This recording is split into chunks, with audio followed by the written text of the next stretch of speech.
Olá, meus amigos, bem-vindos a mais um Pod Aluno, podcast do aluno. Deixe o seu joinha, deixe o seu comentário, porque isso é o nosso salário moral. Bom, o assunto de hoje é a respeito do gasto calórico no treinamento de força. Tá? Quando eu falo treinamento de força, eu não estou só falando do treinamento com o objetivo de aumentar a força muscular, e sim como um nome geral para musculação, treinamento resistido, exercícios feitos com pesos, tá? Bom, quando a gente faz essa pergunta, né, o que gasta mais caloria, geralmente quem faz essa pergunta está esperando uma resposta mágica. Uma resposta mágica com o melhor exercício que gaste mais no menor tempo, de forma fácil. Bom, feitas essas considerações, eu vou falar para vocês diversas variáveis que contribuem para o gasto calórico, e vocês vão ver que isso traz mais problemas, acaba tornando a questão mais paradoxal do que adicionando uma solução em si. Ou seja, uma decisão meio que anula a outra justamente pela natureza do treinamento. Mas venham acompanhar o raciocínio comigo. Olha só, o que a gente vai colocar como uma questão inicial?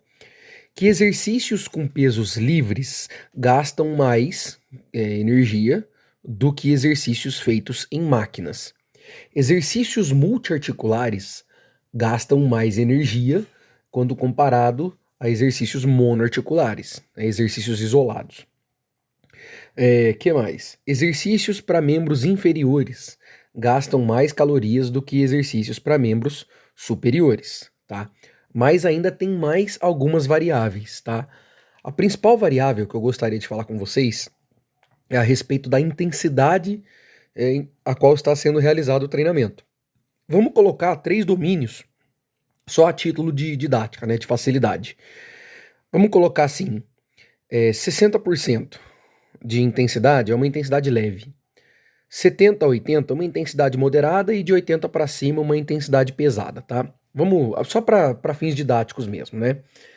Ou se a gente quiser separar por repetição, vamos separar assim, ó, 5 repetições, 12 repetições e 25 repetições, né? Então pesado, moderado e leve. Feitas essas considerações, o que a gente vai ter que pensar? Quanto mais pesado está o exercício, mais o sistema nervoso recruta da musculatura. Aí mais músculo é utilizado para fazer o exercício e mais dos mesmos músculos também são solicitados para fazer o exercício. Isso gera, né, quando você está falando do treinamento com alta intensidade, gera um gasto calórico alto, só que por um curto período de tempo. Por quê? Porque você fez poucas repetições, né? Aí o descanso vai ter que ser longo, porque a natureza do treino é essa, o descanso vai ter que ser longo.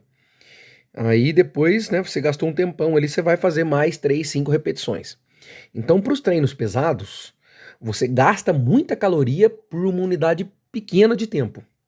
Já o exercício em intensidade leve, ele gasta pouca caloria por unidade de tempo, quando comparado com alta intensidade, só que ele gasta caloria por mais tempo, porque demora mais para fazer 25 repetições, né? É, ou seja, ou seja, uma ideia meio que anula a outra, né? Porque você não vai, tá vendo? São coisas diferentes. Você pode treinar pesado para gastar mais em pouco tempo, você pode treinar leve para gastar mais em mais tempo. Essa é a ideia. Essa é a ideia. É, ou seja, é difícil raciocinar sobre isso. E também tem que pensar, pessoal, a longo prazo. Como assim a longo prazo? Os treinos pesados, eles promovem um efeito no organismo que o treino leve não promove. E o treino leve promove um efeito no organismo que o treino pesado não promove. Que é o quê? Quando você faz um treino pesado, 80% de um RM, o que vai acontecer? Vê o nosso episódio lá de intensidade, se eu não me engano é o episódio 3, mas 80% de uma repetição máxima, você tem ali, por exemplo, a liberação de alguns hormônios que são, que são catabólicos para gordura, ou seja, estimulam a lipólise, a quebra de gordura. Por exemplo, é, testosterona, GH, cortisol, adrenalina, noradrenalina e glucagon. Ou seja, esses hormônios, eles vão lá no tecido adiposo e fazem a quebra da molécula de gordura. E tudo isso aí é liberado em exercícios, esses hormônios são secretados em exercícios de alta intensidade. Só que uma coisa é quebrar a gordura, outra coisa é você transportar ela e utilizar ela, queimar ela lá dentro da mitocôndria. Agora, o treino leve, ele faz o contrário. A longo prazo, ele te dá mais vaso sanguíneo, o que dá mais, chama angiogênese, a formação de novos vasos sanguíneos, o que te dá a condição de transportar mais moléculas de gordura. E a longo prazo ele também faz biogênese mitocondrial, ou seja, aumenta o número de mitocôndrias nas células. Ou seja, você tem mais usina elétrica, você tem mais motor, mais fornalha para queimar essa gordura. Entende? Ou seja, tá vendo que um treino faz uma coisa, outra natureza do treino faz outra coisa. O ideal seria combinar os dois.